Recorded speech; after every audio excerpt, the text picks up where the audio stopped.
क्या देख रहे हैं सर, आज के लेक्चर में हम लोग बात करने वाले हैं बाबू इंटरनल स्ट्रक्चर ऑफ टेस्टिस के बारे में। किसके बारे में? Internal structure of testis. Internal structure of testis की अगर हम बात करें, इंटरनल स्ट्रक्चर ऑफ टेस्टिस की अगर हम लोग बात करें तो क्या होगा समझना है ना।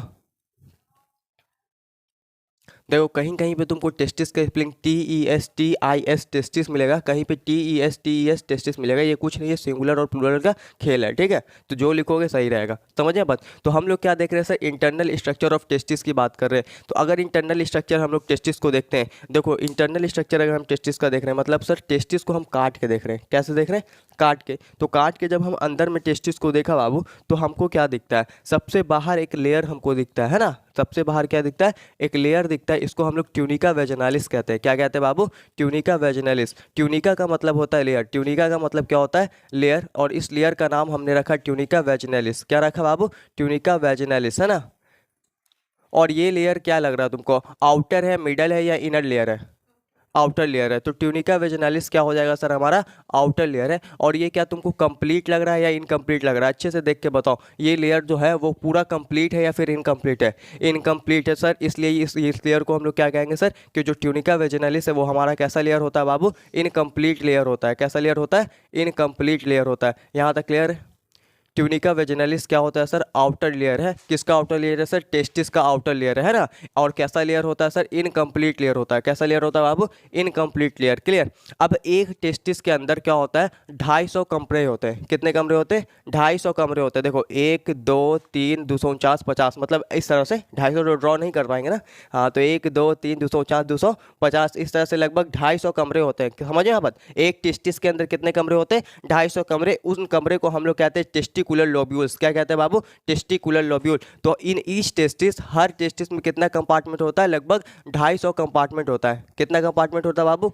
250 कंपार्टमेंट होता है। इसको हम लोग क्या कहते हैं? टेस्टिकुलर लोब्यूल्स कहते हैं। क्या कहते हैं बाबू? Testicular lobules. तो टेस्टिकुलर लोब्यूल्स अगर हमसे पूछेगा तो क्या कहलाएगा सर? टेस्टिकुलर लोब्यूल्स की अगर हम बात करें, है ना, टेस्टिकुलर लोब्यूल्स। तो टेस्टिकुलर लोब्यूल क्या है सर? इन ईच टेस्टिस। ईच का मतलब क्या होता है? हर एक, है ना। इन ईच टेस्टिस, टेस्टिस कितना होता है? 2 की 5, 2। इन ईच टेस्टिस, है ना, 250 कंपार्टमेंट। कितने कंपार्टमेंट होते हैं? 250 कंपार्टमेंट होते हैं, है ना। उन्हीं को हम लोग क्या कहते हैं बाबू? टेस्टिकुलर लोब्यूल कहते हैं। क्लियर है ये बात? 250 कमरे होते हैं हर टेस्टिस में। सोच पा रहे हो? एक टेस्टिस है जिसका लेंथ है 4 से 5 सेंटीमीटर और विड्थ है 2 से 3 सेंटीमीटर। उस टेस्टिस के अंदर 250 कमरा है, 250 कंपार्टमेंट है। उस कंपार्टमेंट को हम लोग कह रहे हैं टेस्टिकुलर लोब्यूल्स। क्या कह रहे हैं बाबू? Testicular lobules. समझ आ बात? तो उसको हम लोग क्या कह रहे हैं? टेस्टिकुलर लोब्यूल कह रहे हैं। क्लियर? कोई दिक्कत? तो सबसे बाहर वाला लेयर जो हो गया वो क्या हो गया सर? हमारा ट्यूनिका वेजिनालिस, जिसे हमने आउटर लेयर कहा, और इनकम्प्लीट लेयर है। उसके बाद हमारे पास जो सेकंड लेयर होता है बाबू, उसे हम लोग कहते हैं ट्यूनिका एल्ब्यूजिनिया। क्या कहते हैं? ट्यूनिका एल्ब्यूजिनिया, है ना। Tunica albuginea. ये सब बहुत कम चांस है कि आपके एग्जाम में पूछेगा, ये बहुत डिटेल है ना। ट्यूनिका एल्ब्यूजिनिया मिडिल लेयर है। क्या है? Middle layer. समझ आ बात? यही लेयर जो है ना, यही लेयर रिस्पॉन्सिबल होता है। किस लिए रिस्पॉन्सिबल होता है? इन टेस्टिकुलर लोब्यूल्स को बनाने के लिए। समझ आ बात? इन टेस्टिकुलर लोब्यूल्स को बनाने के लिए कौन लेयर रिस्पॉन्सिबल होता है sir? Tunica albuginea. Tunica albuginea क्या है सर? ये रिस्पॉन्सिबल होता है। किस लिए रिस्पॉन्सिबल होता है बाबू? किसको बनाने के लिए रिस्पॉन्सिबल होता है? कौन बताएगा? Responsible for formation of, responsible for formation of, बोला करो तभी आएगा। Responsible for formation of testicular lobule, है ना। टेस्टिकुलर लोब्यूल के फॉर्मेशन के लिए जो है ये क्या होता है बाबू? तुम्हारा रिस्पॉन्सिबल होता है। यहाँ तक क्लियर? कोई दिक्कत? सबसे बाहर हमने देखा सर ट्यूनिका वेजिनालिस जो आउटर लेयर है और इनकम्प्लीट लेयर है। फिर हमने देखा ट्यूनिका एल्ब्यूजिनिया जो रिस्पॉन्सिबल होता है किसके फॉर्मेशन के लिए बाबू? टेस्टिकुलर लोब्यूल्स के फॉर्मेशन के लिए। टेस्टिकुलर लोब्यूल्स क्या होता है सर? हर टेस्टिस के अंदर, हर टेस्टिस के अंदर कितना होता है सर? हर टेस्टिस के अंदर तुम्हारा 250 कंपार्टमेंट होता है, 250 कमरा होता है। उसी को हम लोग क्या कहते हैं बाबू? टेस्टिकुलर लोब्यूल्स कहते हैं। क्लियर है यहाँ तक? कोई दिक्कत? अब लास्ट वाला जो तुम्हारा लेयर है उसको हम लोग कहते हैं बाबू, देखो पहला लेयर ये हो गया टेस्टिस का, दूसरा लेयर ये हो गया, और तीसरा लेयर जो होता है उसको हम लोग कहते हैं ट्यूनिका वैस्कुलरिस। क्या कहते हैं बाबू? ट्यूनिका वैस्कुलरिस। नाम से पता चल रहा है सर, ये जो लेयर होगा ये हाईली वैस्कुलर होगा। कैसा होगा? हाईली वैस्कुलर होगा, है ना। हाईली वैस्कुलर होगा क्योंकि इसके नाम में ही वैस्कुलरिस है। तो ये जो लेयर होता है बाबू, ये कैसा होता है? हाईली वैस्कुलर होता है। कैसा लेयर होता है बाबू? हाईली वैस्कुलर लेयर होता है ना। हाईली वैस्कुलर लेयर होता है ये। क्लियर? हाईली वैस्कुलर लेयर होता है और प्रेजेंट होता है किसके बीच में? प्रेजेंट बिटवीन गौर से देखो, लोब्यूल्स के बीच में, है ना। समझ बात? क्या बात? कहाँ प्रेजेंट होता है बाबू? Present between lobules. क्लियर? कोई दिक्कत यहाँ तक? नहीं। देखो, सबसे बाहर हमने देखा ट्यूनिका वेजिनलिस। हम लोग क्या देख रहे हैं सर? इंटरनल स्ट्रक्चर देख रहे हैं टेस्टिस का। सबसे बाहर हमने देखा ट्यूनिका वेजिनलिस, इसे हमने आउटर और इनकम्प्लीट लेयर का। उसके अंदर हमने देखा ट्यूनिका एल्ब्यूजिनिया। ट्यूनिका एल्ब्यूजिनिया जो है वो रिस्पॉन्सिबल होता है फॉर्मेशन ऑफ टेस्टिकुलर लोब्यूल। किसके फॉर्मेशन के लिए रिस्पॉन्सिबल होता है? टेस्टिकुलर लोब्यूल के फॉर्मेशन के लिए कौन सा लेयर रिस्पॉन्सिबल है? Tunica albuginea. मतलब यही लेयर है जो क्या बना रहा है? टेस्टिकुलर लोब्यूल बना रहा है। टेस्टिकुलर लोब्यूल क्या होता है सर? अगर हम टेस्टिस को देखें, एक टेस्टिस को देखें, तो इसके अंदर 250 कंपार्टमेंट होता है, यानी 250 कमरा होता है। उसी कमरे को हम लोग टेस्टिकुलर लोब्यूल कह रहे हैं। क्या कह रहे हैं बाबू? टेस्टिकुलर लोब्यूल कह रहे हैं। तो इनेज टेस्टिस कितना कंपार्टमेंट हो गया? 250 कंपार्टमेंट। इसी को हमने क्या कहा? Testicular lobule. अंदर वाले लेयर को हमने कहा ट्यूनिका वेस्कुलरिस। नाम से पता चला सर हाईली वेस्कुलर होगा और प्रेजेंट होगा किसके बीच में? लोब्यूल्स के बीच में ये प्रेजेंट होंगे। यहाँ तक क्लियर है? यहाँ तक क्लियर है? अब ये देखो, हर कंपार्टमेंट में याद रखना कितने, हर कंपार्टमेंट में एक भी सेमिनिफेरस ट्यूब्यूल हो सकता है, दो भी सेमिनिफेरस ट्यूब्यूल हो सकता है और तीन भी सेमिनिफेरस ट्यूब्यूल हो सकता है। समझ में आया बात? हर कंपार्टमेंट में एक भी सेमिनिफेरस ट्यूब्यूल हो सकता है, दो भी सेमिनिफेरस ट्यूब्यूल हो सकता है और तीन भी सेमिनिफेरस ट्यूब्यूल हो सकता है। और कंपार्टमेंट एक टेस्टिस में कितना होता है? 250। मतलब दो टेस्टिस में 500। दो टेस्टिस में कितना होगा? 500। ठीक है, तो ये जो तुम्हारा एक कंपार्टमेंट है, इस कंपार्टमेंट के अंदर ये जो तुम्हारा सेमिनिफेरस ट्यूब्यूल है, ये एक भी हो सकता है, दो भी हो सकता है, तीन भी हो सकता है। कुछ नहीं है, हाईली क्वाइल्ड स्ट्रक्चर है जिसे हमने क्या कहा भाई? सेमिनिफेरस ट्यूब्यूल का, है ना? हाईली क्वाइल्ड स्ट्रक्चर है जिसे हमने क्या कहा? सेमिनिफेरस ट्यूब्यूल का। तो ये क्या है सर? ये है हमारा सेमिनिफेरस ट्यूब्यूल। क्या है बाबू? सेमिनिफेरस ट्यूब्यूल, है ना? बोलोगे तो मुंह पे नाम चढ़ जाएगा, सेमिनिफेरस ट्यूब्यूल। ये जो सेमिनिफेरस ट्यूब्यूल है वो कितना हो सकता है सर? एक भी हो सकता है, दो भी हो सकता है और तीन भी हो सकता है। मतलब एक से तीन हो सकता है ना? ये जो सेमिनिफेरस ट्यूब्यूल है सर वो कितना हो सकता है? एक भी हो सकता है, दो भी हो सकता है बाबू और तीन भी हो सकता है। क्लियर है यहाँ तक? कोई दिक्कत नहीं। अब देखो, ये जो सेमिनिफेरस ट्यूब्यूल है ना बाबू, इसी के अंदर क्या बनता है? इसी के अंदर तुम्हारा स्पर्म बनता है। क्या बनता है? स्पर्म बनता है। देखो, पहले हमने देखा कि सर स्पर्म बनता है टेस्टिस के अंदर। अब टेस्टिस के अंदर 250 कंपार्टमेंट, उस कंपार्टमेंट के अंदर सेमिनिफेरस ट्यूब्यूल, और उस सेमिनिफेरस ट्यूब्यूल के अंदर तुम्हारा क्या बनता है भाई? स्पर्म बनता है। क्लियर है?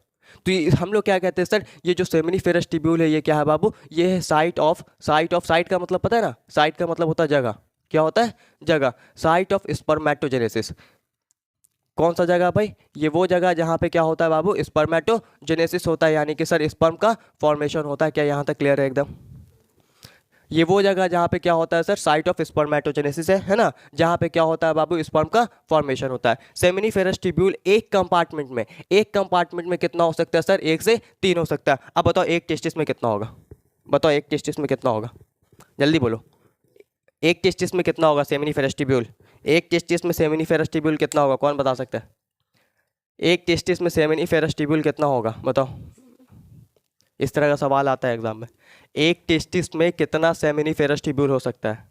अरे बहुत आसान है। एक टेस्टिस में कंपार्टमेंट कितना था? 250, है ना? और एक कंपार्टमेंट में एक भी हो सकता है, दो भी हो सकता है, तीन भी हो सकता है। अगर गुरुजी एक टेस्टिस की हम बात करें, किसकी बात करें? एक टेस्टिस की अगर हम बात करें, तो एक टेस्टिस में जो हमारा सेमिनिफेरस ट्यूब्यूल है वो क्या हो सकता है सर? वो आपका 250 से लेके कितना हो सकता है? 750 तक हो सकता है। अगर हर एक में एक एक होगा, अगर हर एक कंपार्टमेंट में अगर एक एक सेमिनिफेरस ट्यूब्यूल होगा तो 250, और अगर दो होगा तो 250 500, है ना? और तीन होगा तो 750। मतलब कि सर 250 से 750 तक एक टेस्टिस में हो सकता है। अगर दोनों टेस्टिस में बोला तो 500 से 1500 खत्म।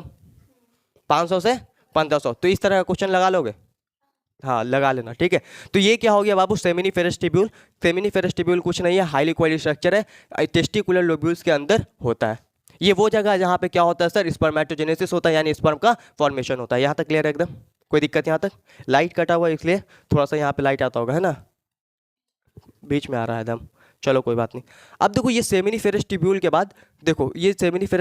बाद ये जो हमको पाइप दिख रहा है ना, इस पाइप को हम लोग ट्यूबुलाई रेक्टी कहते हैं। क्या कहते हैं? ट्यूबुलाई रेक्टी। होता क्या है? जो सेमिनिफेरस ट्यूब्यूल तुम्हारा स्पर्म बनाएगा, तो स्पर्म को हमको निकालना भी है। तो जब हम निकालते हैं तो इसी रास्ते के थ्रू आता है। इस रास्ते को हम लोग अब देख रहे हैं। ठीक है, कि कैसे कैसे सेमिनिफेरस ट्यूब्यूल के अंदर बन गया होगा स्पर्म, है ना? दिखाएंगे, अभी काट के दिखाएंगे सेमिनिफेरस ट्यूब्यूल को थोड़ा देर बाद।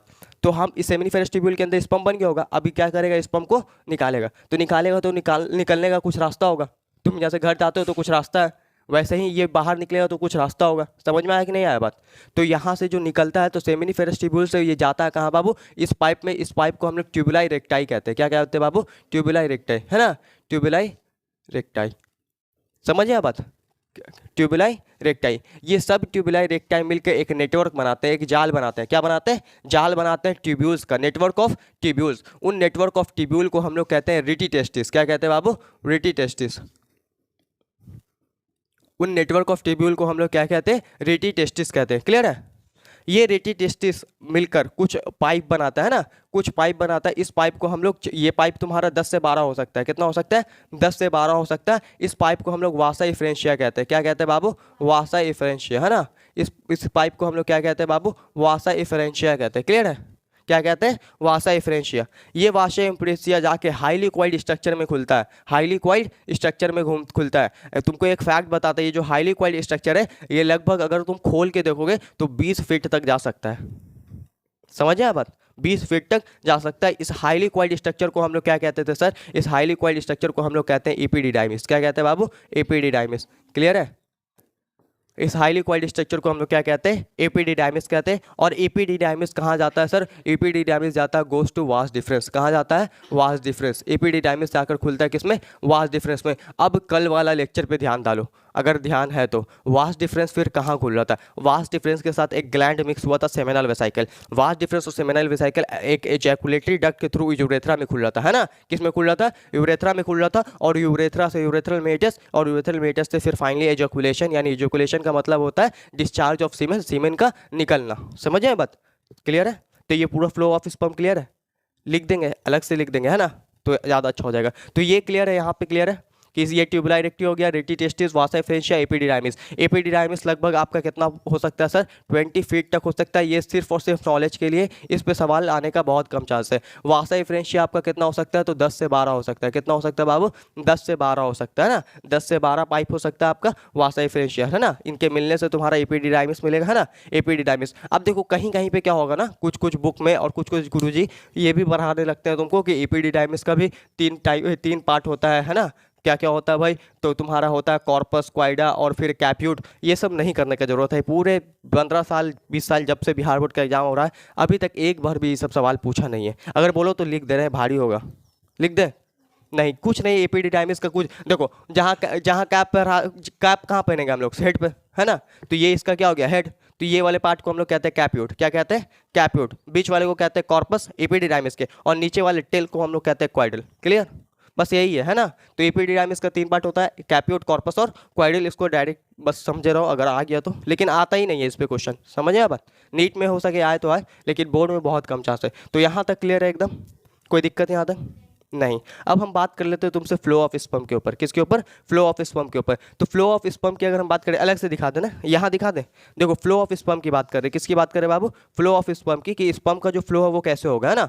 फ्लो ऑफ स्पर्म, या फिर हम पाथ ऑफ स्पर्म की बात करें तो क्या होगा? फ्लो ऑफ स्पर्म की हम बात करते हैं सर, तो क्या होगा? सबसे पहले स्पर्म कहाँ बना गुरुजी? सेमिनिफेरस ट्यूब्यूल में, है ना। कहाँ बना? सेमिनिफेरस ट्यूब्यूल में। तो यहीं से ना निकलना शुरू करेगा। अरे जो चीज़ जहाँ बनेगा वहीं से निकले। किचन में बनता है रोटी तो वहीं से ना निकालते हो?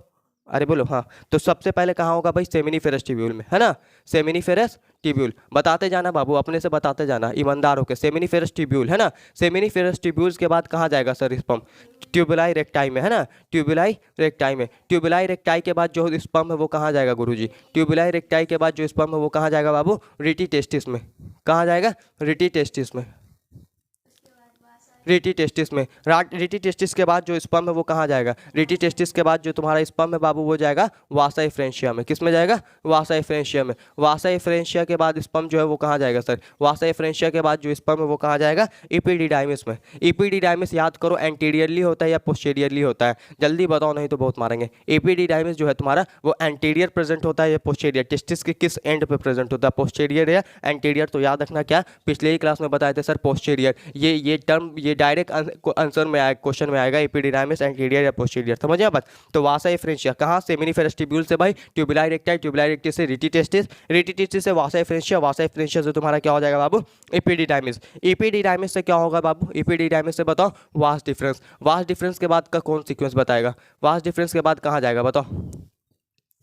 वास डिफरेंस के बाद कहाँ जाएगा सर? एक एक एक गेट, एक सेमिनल वेसाइकल था हमारे पास, क्या था बाबू? सेमिनल वेसाइकल है ना, सेमिनल वेसाइकल।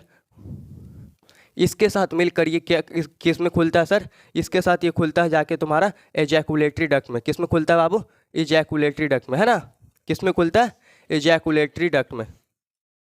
और ये एजैकुलेटरी डक्ट जाकर कहाँ खुलता है? ये एजैकुलेटरी डक्ट जाकर खुलता है गुरुजी यूरेथ्रा में। किस में खुलता है बाबू? यूरेथ्रा में, है ना? किस में खुलता है? यूरेथ्रा में। क्या मेल में हम लोग यूरेथ्रा को यूरिनोजेनाइटल डक्ट भी कहते हैं?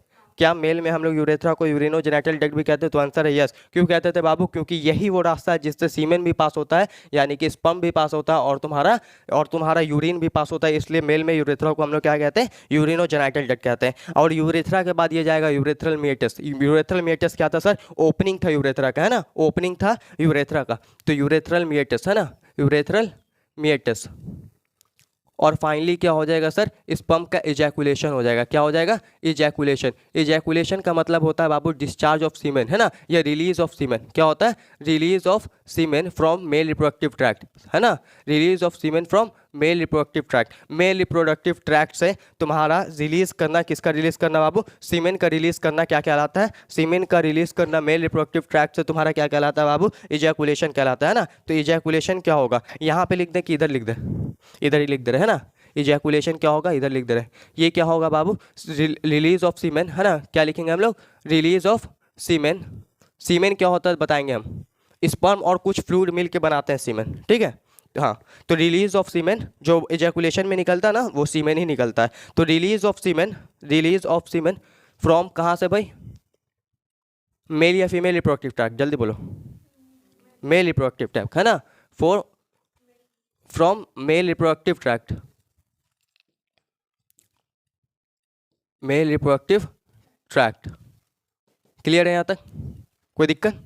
तो सबसे पहले हमने फ्लो ऑफ स्पर्म को अगर हम देखते हैं तो सबसे पहले सेमिनिफेरस ट्यूब्यूल में जो हमारा स्पर्म बना, वहाँ से यह ट्यूबुलाई रेक्टाई, ट्यूबुलाई रेक्टाई से रिटिटेशिया, सॉरी, वहाँ से फ्रेंशियस से इपीडिडाइमिस, इपीडिडाइमिस से वास डिफरेंस और सेमिनल वेसाइकल एक मिलकर कॉमन डक्ट में खुलता है इजैकुलेटरी डक्ट। इजैकुलेटरी डक्ट से आपका यूरेथ्रा, यूरेथ्रा से यूरेथ्रल मीटस, और फाइनली क्या हो जाएगा? इजैकुलेशन। इजैकुलेशन का मतलब होता है sir release of semen from male reproductive tract. Male reproductive tract से सीमेन का निकलना क्या कहलाता है बाबू? तुम्हारा इजैकुलेशन कहलाता है। क्लियर है यहाँ तक?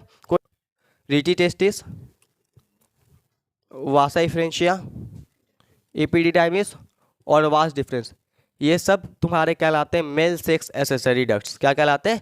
Male sex accessory duct. Clear है? और इस पे क्वेश्चन आएगा बाबू, किस पे क्वेश्चन आएगा? फ्लो ऑफ स्पर्म पे क्वेश्चन आएगा कि बताइए कहाँ से कहाँ जाता है। क्लियर है? कोई दिक्कत? याद रहेगा? चलो, first section of testis. Testis का हम लोग क्या देख रहे हैं भाई? Transfer section from seminiferous tubule. कहाँ से भाई? सेमिनिफेरस ट्यूब्यूल से, सेमिनिफेरस ट्यूब्यूल्स। ये क्वेश्चन 5 नंबर में आ चुका है। यस, ये क्वेश्चन 5 नंबर में आ चुका और ये बहुत आसान है, बेहद आसान है। Section of testis from seminiferous tubules की अगर हम बात करें तो देखो, अंग्रेजी पे मत जाओ, सीधा मेरा बात को समझो। हमने अभी आपको टेस्टिस दिखाया, क्या दिखाया? टेस्टिस। टेस्टिस के अंदर दिखाया 250 कंपार्टमेंट, है ना? उस 250 कंपार्टमेंट के अंदर हमने बोला क्या था सर? सेमिनिफेरस ट्यूब्यूल था। हम क्या कर रहे हैं? उस सेमिनिफेरस ट्यूब्यूल को, ये हमारे पास 250 कंपार्टमेंट था, उस कंपार्टमेंट के अंदर एक भी सेमिनिफेरस ट्यूब्यूल हो सकता है, 2 भी हो सकता है और 3 भी हो सकता है। 3 से ज़्यादा नहीं होगा, एक कंपार्टमेंट में 3 से ज़्यादा नहीं होगा। क्लियर? तो हम क्या कर रहे हैं बाबू? इस पाइप को हम काट के देख रहे हैं। क्या कर रहे हैं? काट के देख रहे हैं। जैसे फॉर एग्जांपल ये मेरे पास पाइप है, ये क्या है? पाइप है। इस पाइप को जब हम काट के सामने से के देखेंगे तो कैसा दिखेगा? गोल। कैसा दिखेगा? गोल। तो आओ देखते हैं। पहले हम एक बॉक्स बनाते हैं, उसी बॉक्स के अंदर ये समझना ये बॉक्स क्या है? ये कंपार्टमेंट है, उसी बॉक्स के अंदर लपेटेंगे, समझना।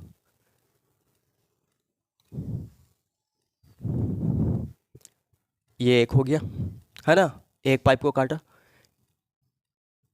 ये दूसरे पाइप को काट दिया, तीसरे पाइप को भी काट दीजिए। नहीं काटेंगे, मेरा मन, हो सकता है जो हम जो कंपार्टमेंट में से काटा उसमें दुइयों को पाइप होगा। समझे आप बात?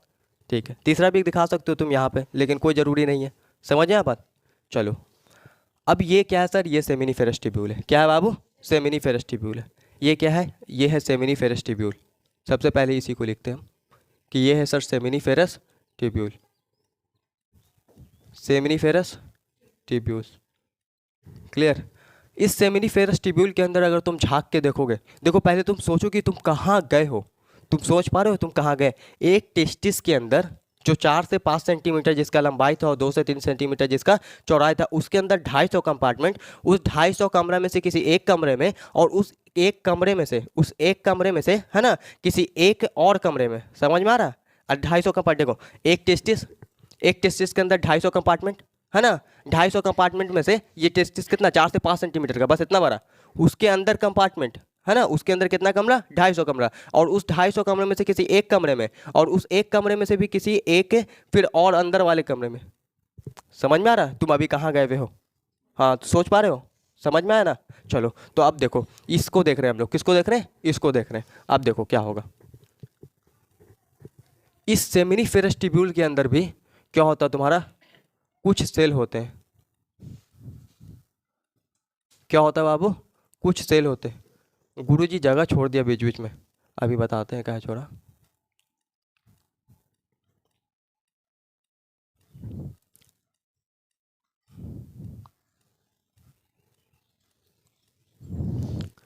ये जो तुम सेल देख रहे हो ना, इन सेल को हम लोग स्पर्मेटोगोनिया कहते हैं। क्या कहते हैं, स्पर्मेटोगोनिया। इस सेल को हम लोग क्या कहते हैं बाबू, स्पर्मेटोगोनिया, या इसी को हम लोग मेल जर्म सेल कहते हैं। क्या कहते हैं, मेल जर्म सेल, है ना। इसी को हम लोग और क्या कह सकते हैं, मेल जर्म सेल कहते हैं। क्या कहते हैं बाबू, मेल जर्म सेल। क्लियर है। इन सेल को हम लोग क्या कहते हैं, स्पर्मेटोगोनिया, या इसी को हम लोग क्या कहते हैं, मेल जर्म सेल कहते हैं। क्लियर है, कोई दिक्कत नहीं। और यहाँ पे हमारे पास सेल होता है बाबू,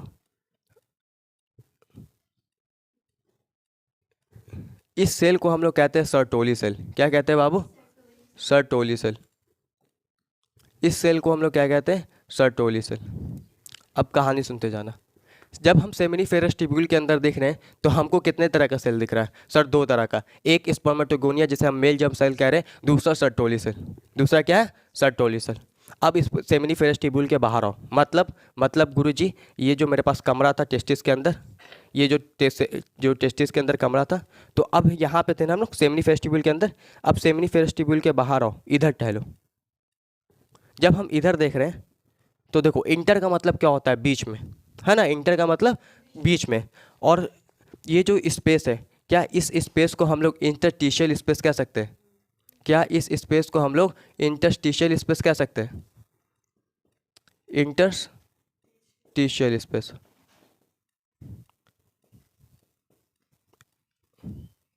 इस स्पेस को हमने क्या कह दिया बाबू, इंटरस्टिशियल स्पेस। इस इंटरस्टिशियल स्पेस के अंदर, इस इंटरस्टिशियल स्पेस के अंदर तुम्हारे पास क्या होता है, कुछ सेल होते हैं। क्या होते हैं बाबू, कुछ सेल होते हैं। इस तरह से हम उसको दिखा रहे हैं, समझ आए बात। क्या होते हैं, कुछ सेल होते हैं। इसको मिटा देते हैं, कुछ सेल होते हैं। ये जो सेल है ये कहाँ प्रेजेंट है सर, ये सेल तो प्रेजेंट है इंटरस्टिशियल स्पेस में, इसलिए इस सेल का नाम रख दे रहे हैं इंटरस्टिशियल सेल। क्या नाम रख दे रहे हैं, इंटरस्टिशियल सेल। इंटरस्टिशियल सेल, या इसी सेल को हम लोग लेडिक सेल भी कहते हैं। क्या कहते हैं बाबू, लेडिक सेल। क्लियर है। या इसी सेल को हम लोग क्या कहते हैं, लेडिक सेल भी कहते हैं। क्लियर।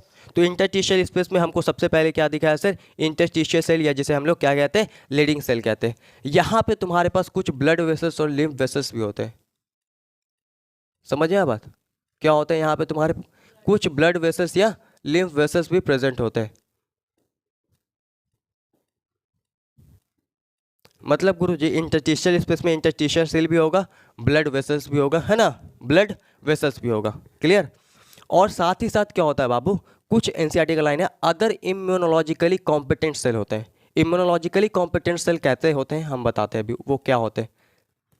यहाँ लिखते हैं, कहाँ लिखे भाई, इधर लिखते रुको, इधर क्योंकि काम पड़ेगा,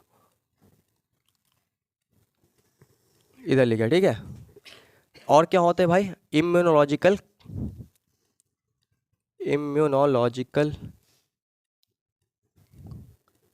कॉम्पिटेंट सेल। इसके नाम से पता चल रहा है सर कि ये हमारे इम्यून सिस्टम से कॉम्पिटिट करेगा। ये हमारे इम्यून सिस्टम से कॉम्पिटिट करेगा। इम्यून सिस्टम का मतलब क्या होता है, इम्यून सिस्टम क्या होता है, इम्यूनिटी क्या होता है, ये सब हम लोग चैप्टर नंबर 8 में पढ़ने वाले, ह्यूमन हेल्थ एंड डिजीज में पढ़ने वाले हैं। समझे आप बात कि इम्यूनिटी क्या होता है, बेसिक समझो। इम्यूनिटी का मतलब होता है the overall ability of host to fight disease causing organism is called ability. मतलब क्या हुआ, मतलब ये हुआ कि जो हमारी सारी वो एबिलिटी जो हमें डिजीज कॉजिंग ऑर्गेनिज्म मतलब पैथोजन, डिजीज कॉजिंग ऑर्गेनिज्म को हम लोग क्या कहते हैं, पैथोजन, जो बैक्टीरिया भी हो सकता है, वायरस भी हो सकता है ना, प्रोटोजोआ भी हो सकता है, वैसे पैथोजन जो क्या करते हो बाबू, बीमारी करते हो, उनसे फाइट करने की जो हमारी बॉडी की क्षमता है, जो एबिलिटी है, उसी को हम लोग क्या कहते हैं, इम्यूनिटी कहते हैं। तो ये जो तुम्हारा इम्यूनोलॉजिकल कॉम्पिटेंट सेल है, ये हमारे ही इम्यून सिस्टम के साथ क्या करता है, कंपीट करता है। कैसे करता है बताते हैं, कैसे करेगा बताते हैं, अभी रुक जाओ। तो ये सेल का मतलब समझ में आया, ये कुछ नहीं है, ये एक तरह का लाइक का WBC है। कैसा है, क्या है, WBC है ना, एक तरह का क्या है ये, WBC है। तो यहाँ तक क्लियर है। हमने इंटरस्टिशियल स्पेस में क्या क्या देखा, इंटरस्टिशियल सेल देखा जिसे हम लोग ग्लिडिक सेल भी कह रहे हैं। दूसरा हमने देखा इम्यूनोलॉजिकल कॉम्पिटेंट सेल जो लाइक का WBC है ना। फिर तुमने क्या देखा बाबू, ब्लड वेसल्स देखा। क्लियर। सेमिनिफेरस ट्यूब्यूल के अंदर हमको स्पर्मेटोगोनिया जिसे हम लोग मेल जर्म सेल कहते हैं, और क्या दिखा बाबू, सर्टोली सेल दिखा। यहाँ तक क्लियर है, कोई दिक्कत यहाँ तक नहीं। ये स्पर्मेटोगोनिया क्या करता है, ये स्पर्मेटोगोनिया आगे जाकर तुम्हारा बनाता है स्पर्मेटिड। क्या बनाता है बाबू, स्पर्मेटिड। ये स्पर्मेटोगोनिया आगे जाकर क्या बनाता है, स्पर्मेटिड। और फिर फाइनली जो स्पर्मेटिड है तुम्हारा वो कन्वर्ट हो जाता है किसमें, स्पर्म या स्पर्मेटोजुआ में, है ना, स्पर्म या स्पर्मेटोजुआ में। स्पर्म बोलो या फिर स्पर्मेटोजुआ बोलो। क्लियर है, स्पर्म बोलो या फिर स्पर्मेटोजुआ बोलो। क्लियर। अब देखो होता क्या है, ये जो लीडिक सेल है ना, ये लीडिक सेल एक हार्मोन निकालता है। क्या निकालता है, एक हार्मोन निकालता है, उसका नाम है एंड्रोजन। क्या नाम है, एंड्रोजन। जब मेल में प्यूबर्टी आता है, हम तुमको बताए थे कि जितना भी इवेंट्स पढ़ेंगे सब प्यूबर्टी के बाद होगा, सब प्यूबर्टी के बाद होगा। तो जब मेल में प्यूबर्टी आता है तब ये हार्मोन निकलता है जिसका नाम क्या है, एंड्रोजन। एंड्रोजन का जो मेन हार्मोन होता है गुरुजी, उसको हम लोग टेस्टोस्टेरॉन कहते हैं। क्या कहते हैं बाबू, टेस्टोस्टेरॉन कहते हैं ना, उस हार्मोन को हम लोग क्या कहते हैं, टेस्टोस्टेरॉन। ये टेस्टोस्टेरॉन क्या करता है, ये स्टिमुलेट करता है स्पर्मेटोजेनेसिस को।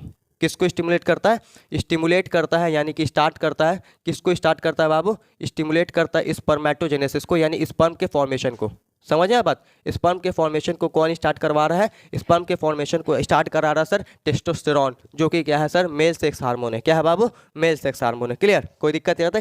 और जब स्पर्मेटोजेनेसिस स्टार्ट हो गया तो स्पर्मेटोगोनिया यानी मेल जर्म से क्या बना, स्पर्मेटिड बना, है ना, क्या बना, स्पर्मेटिड। अब ये स्पर्मेटिड क्या होता है, ये जो स्पर्म है ना, ये क्या करता है, जाकर अपने सर को क्या करता है, सर्टोली सेल के अपने सर को सर्टोली सेल में जाके घोप देता है। समझ आया बात, क्या करता है, घोष देता है। और क्या करता है, इससे नरिशमेंट लेता है। इससे क्या लेता है, नरिशमेंट लेता है। किस लिए नरिशमेंट लेता है सर, ताकि ये मैच्योर हो जाए, प्योर स्पर्म और या स्पर्मेटोजोआ बन जाए। समझ आया बात, क्लियर है।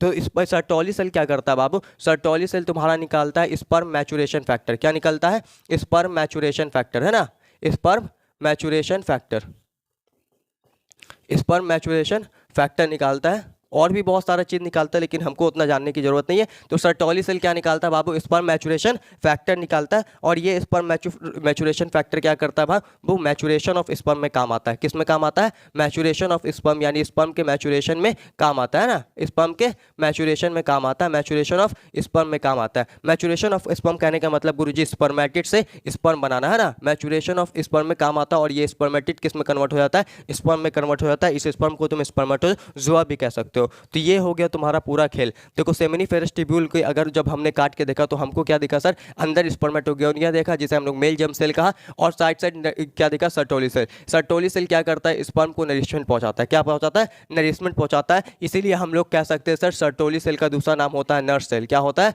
Nurse cell. Clear, Sertoli cell का दूसरा नाम क्या हो जाएगा बाबू, नर्स सेल। क्लियर है, कोई दिक्कत, क्लियर।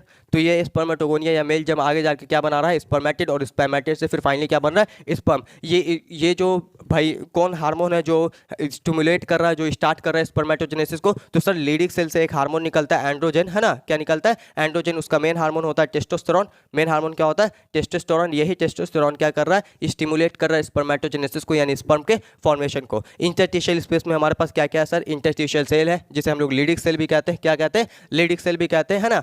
और क्या है सर हमारे पास ब्लड वेसल्स है और हमारे पास इम्यूनोलॉजिकली कॉम्पिटेंट सेल है। क्या है बाबू? इम्यूनोलॉजिकली कॉम्पिटेंट सेल, जो कैसा होता है लाइक अ डब्ल्यूबीसी के तरह होता है। अब क्या होता है देखो, स्पर्म क्या है? स्पर्म एक सेल है। स्पर्म क्या है? एक सेल है। तो कोई भी सेल है भाई एक सीमित समय तक ही जिंदा रहेगा, है ना, सीमित समय तक ही जिंदा रहेगा। जैसे कि आरबीसी का आपने लाइफ स्पैन पढ़ा 11th में 120 दिन, तो वैसे ही स्पर्म भी एक सीमित समय तक जिंदा रहेगा, उसके बाद वो मरेगा। उसको मारने के लिए क्या जाता है, जैसे ही उसका टाइम पूरा जाता है तो उसको मारने के लिए क्या जाता है, देखो स्पर्म अंदर बन गया है ना, और इजैकुलेशन हुआ नहीं है।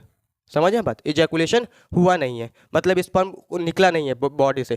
तो क्या करेगा इम्यूनोलॉजिकली कॉम्पिटेंट सेल, क्या करेगा, ये जाएगा और स्पर्म को मारेगा। क्या करेगा? स्पर्म को मारेगा। और जब स्पर्म को मारेगा तो स्पर्म क्या है? सेल है। कोई भी सेल किसका बना होता है? कार्बोहाइड्रेट, फैट, मिनरल्स, वाइटामिन, इसी का मिलकर बनता है ना, प्रोटीन्स। तो जब वो सेल टूटेगा तो उसको कार्बोहाइड्रेट, फैट, मिनरल, विटामिन को हम लोग क्या करेंगे, नए स्पर्म को बनाने में इस्तेमाल कर लेंगे। समझे बात? तो इसीलिए कहते हैं देखो, बहुत कोई का क्या होता है, बहुत कोई ऐसे ही स्पर्म को वेस्ट कर देता है इजैकुलेशन के दौरान, लेकिन वेस्ट नहीं करना चाहिए। रीजन क्या है देखो, बार बार वेस्ट करोगे तो बार बार एनर्जी लगेगा, नया कार्बोहाइड्रेट, नया फैट लगेगा, नया मिनरल, नया वाइटामिन लगेगा। लेकिन अगर तुम वेस्ट नहीं करते हो और तुम जब इम्यूनोलॉजिकली कॉम्पिटेंट सेल खुद तोड़ता है स्पर्म को, तो फिर हमको क्या होता है, जो नया स्पर्म बनाना होता है तो उससे एनर्जी हमको डायरेक्ट मिल जाता है, और जो दूसरा एनर्जी हमारा वो सेव हो जाता है, और उस एनर्जी को हम लोग दूसरे चीज़ के डेवलपमेंट में लगा सकते हैं। इसलिए जो लोग लगातार इजैकुलेशन करते हैं, बहुत सारा मतलब अलग अलग टाइप का मामला है, तो उसमें क्या होता है ना, उस मेंटली भी वीक हो जाता है, दिमागी हालत भी उसका ठीक नहीं रहता है, प्लस बॉडी भी बढ़िया से उसका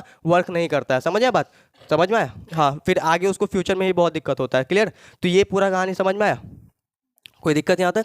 ऐसे अभी बात आगे पढ़े आएंगे ना तो बताएंगे। एक स्पर्म को बनाने में लगभग 70 से 75 दिन लगता है, बनने में एक स्पर्म को 70 से 75 दिन, और एक इजैकुलेशन के दौरान लगभग 200 से 250 मिलियन स्पर्म निकलता है। सोचो, समझ में आया बात?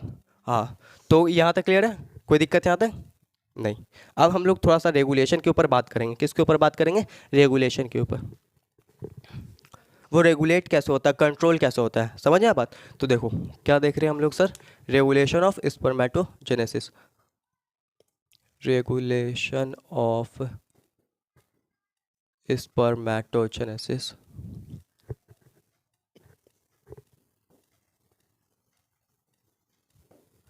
स्पर्मेटोजेनेसिस में हम लोग क्या देखने वाले हैं भाई? रेगुलेशन।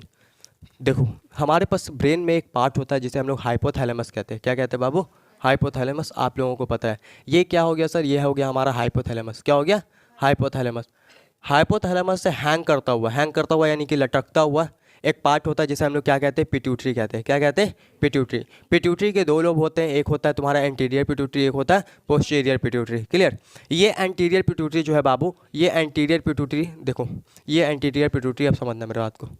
ये जो हाइपोथैलेमस है, सबसे पहले क्या बोला हमने, ये जो तुम्हारा हाइपोथैलेमस है, ये हाइपोथैलेमस एक हार्मोन निकालता है जिसका नाम है GnRH। क्या नाम है? GnRH। सबका फुल फॉर्म हम तुम लोग को लिखा देंगे। ये हाइपोथैलेमस क्या निकालता है? GnRH। ये GnRH जाता है भाई एंटीरियर पिट्यूटरी में, बोलता है भाई टाइम आ गया है।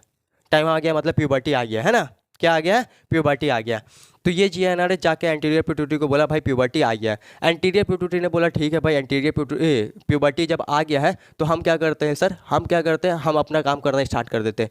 तो ये जो एंटीरियर पिट्यूटरी है ये क्या करता है बाबू, ये जो एंटीरियर पिट्यूटरी है तुम्हारा, ये क्या करता है, ये तुम्हारा निकालता है LH। क्या निकालता है? LH। LH का भी फुल फॉर्म बताएंगे है ना। एंटीरियर पिट्यूटरी क्या निकालता है? LH। फुल फॉर्म होता है इसका ल्यूटिनाइजिंग हार्मोन। और क्या निकालता है बाबू? और निकालता है FSH। क्या निकालता है? FSH। एक बार अच्छे से समझो, ये ब्रेन का पार्ट है हमारा हाइपोथैलेमस। हाइपोथैलेमस से हैंग करता हुआ होता है क्या सर? पिट्यूटरी। पिट्यूटरी का दो लोब, एक एंटीरियर पिट्यूटरी, दूसरा पोस्टीरियर पिट्यूटरी। हाइपोथैलेमस से निकला GnRH। कब निकला सर? जब प्यूबर्टी आया। प्यूबर्टी आया ब्रेन में सिग्नल जाएगा, प्यूबर्टी आएगा तो सिग्नल जाएगा ना ब्रेन में, सारा चीज़ का तो सिग्नल भाई ब्रेन में जाता है। तो GnRH में क्या करेगा भाई, हाइपोथैलेमस से क्या निकलेगा? GnRH। GnRH जाएगा भाई पिट्यूटरी के पास, एंटीरियर पिट्यूटरी को बोलेगा भाई टाइम आ गया निकालो। ये क्या निकालेगा? LH निकालेगा और FSH निकालेगा। LH का फुल फॉर्म होता है ल्यूटिनाइजिंग हार्मोन, और FSH का फुल फॉर्म होता है फॉलिकुलर स्टिमुलेटिंग हार्मोन। क्या होता है? Follicular stimulating hormone. अब ये LH क्या करेगा? ये LH जाएगा, और जो हमारे पास लीडिक सेल था, अभी देखा था हमने लीडिक सेल, हाँ इंटरस्टिशियल स्पेस में जो लीडिक सेल था, हाँ उस लीडिक सेल को जाकर क्या बोलेगा? उस लीडिक सेल को बोलेगा भाई तुम अपना काम स्टार्ट कर दो, समय आ गया है ना। अब ये लीडिक सेल क्या करेगा भाई? ये लीडिक सेल अपना काम स्टार्ट कर देगा। इसका काम क्या था सर? ये लीडिक सेल निकालता था एंड्रोजन। क्या निकालता था बाबू? एंड्रोजन। और एंड्रोजन में हमारे पास मेन मेल सेक्स हार्मोन कौन होता है? टेस्टोस्टेरॉन। क्या होता है? टेस्टोस्टेरॉन। क्लियर? एंड्रोजन क्या होता है? Group of hormone. क्लियर? अब यहाँ पे एफएसएच में क्या होगा सर, एफएसएच में क्या होगा सर, देखो यहाँ पे क्या हुआ, सबसे पहले हाइपोथैलेमस से जीएनआरएच ने एंटीरियर पिट्यूटरी को स्टिमुलेट किया, एंटीरियर पिट्यूटरी ने एलएच और एफएसएच निकाला, एलएच ने लीडिंग सेल को स्टिमुलेट किया, लीडिंग सेल ने एंड्रोजन या टेस्टोस्टेरोन निकाला। क्लियर। अब ये एफएसएच क्या करेगा सर, ये एफएसएच स्टिमुलेट करेगा सर्टोली सेल को। किसको स्टिमुलेट करेगा, सर्टोली सेल को। बोलेगा सर्टोली सेल तुम अब अपना काम स्टार्ट कर दो, क्या करो, अपना काम स्टार्ट कर दो। सर्टोली सेल का क्या काम था सर, ये निकालेगा स्पर्म मैचुरेशन फैक्टर। क्या निकालेगा बाबू, स्पर्म मैचुरेशन फैक्टर, है ना, स्पर्म मैचुरेशन फैक्टर। ये क्या निकालेगा, स्पर्म मैचुरेशन फैक्टर। समझ में बात। ये जो तुम्हारा एंड्रोजन है ना, ये एंड्रोजन, यहाँ पे हम तुमको एक चीज़ और दिखाते हैं। ये सर्टोली सेल है ना, एक चीज़ और निकालता है। क्या निकालता है, ये Sertoli cell androgen binding protein भी निकालता है। क्या निकालता है बाबू, एंड्रोजन बाइंडिंग प्रोटीन। कुछ नहीं है ये एक तरह का प्रोटीन निकालता है। क्या निकालता है, एंड्रोजन बाइंडिंग प्रोटीन, है ना, ABP एंड्रोजन बाइंडिंग प्रोटीन। ये testosterone plus androgen binding protein, ये दोनों मिलकर क्या करता है तुम्हारा, ये दोनों मिलकर स्पर्मेटोजेनेसिस को स्टार्ट करा देता है। क्या करा देता है, स्पर्मेटोजेनेसिस को क्या करा देता है बाबू, स्टार्ट करा देता है। यानी स्पर्म के फॉर्मेशन को उस बंदे में, उस मेल में क्या करा देता है, स्टार्ट करा देता है। अब स्पर्मेटोजेनेसिस स्टार्ट हो गया, स्पर्म का बनना स्टार्ट हो गया, क्या करना है, मैच्योर भी करना है। तो स्पर्म को हम मैच्योर करना है सर, तो हमारे पास क्या है, स्पर्म मैचुरेशन फैक्टर है। ये स्पर्म मैचुरेशन फैक्टर क्या करेगा सर, ये क्या करेगा बाबू, ये स्टिमुलेट करेगा, ये क्या करेगा, स्टिमुलेट करेगा, है ना, ये क्या करेगा बाबू, स्टिमुलेट करेगा स्पर्म मैचुरेशन, है ना, ये क्या करवाएगा, स्पर्म को मैच्योर कराएगा, है ना, स्पर्म मैचुरेशन। क्लियर। ये और ये सब प्रोसेस को हम लोग चाहें तो रोक भी सकते हैं। क्या कर सकते हैं, रोक भी सकते हैं। सर्टोली सेल से एक और हार्मोन निकलता है इनहिबिन जाके यहाँ निगेटिव फीडबैक देगा और ये सब निकलना बंद हो जाएगा। समझ में बात। तो उतना जानने की जरूरत नहीं है, बस इतना जानो कि हाइपोथैलेमस से जीएनआरएच निकलता है।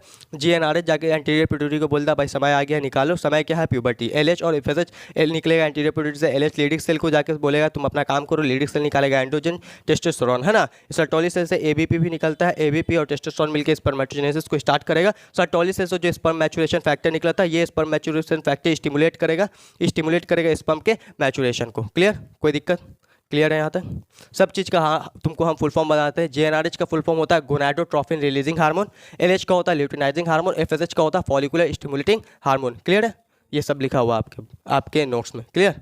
अब देखो, अब कुछ स्टेटमेंट लिखा होगा स्टेटमेंट नोट्स में। क्या लिखा हुआ होगा सर, एक स्टेटमेंट ये लिखा होगा कि हर टेस्टिस में 250 कंपार्टमेंट होता है, जिसे हम लोग टेस्टिकुलर लोब्यूल कहते हैं, और हर कंपार्टमेंट में 1 से 3 हाईली क्वाइल्ड स्ट्रक्चर होता है, जिसे हम लोग सेमिनिफेरस ट्यूब्यूल कहते हैं। हर सेमिनिफेरस ट्यूब्यूल के अंदर 2 तरह का सेल होता है, एक मेल जम्प सेल और दूसरा जिसे हम लोग स्पर्मेटोगोनिया कह रहे हैं, और दूसरा सर्टोली सेल। क्या ये सारा बात बता दिया, यही 3 लाइन तुमको लिखा हुआ मिलेगा सिर्फ। ठीक है, तो आज की यहीं तक रहने देते हैं।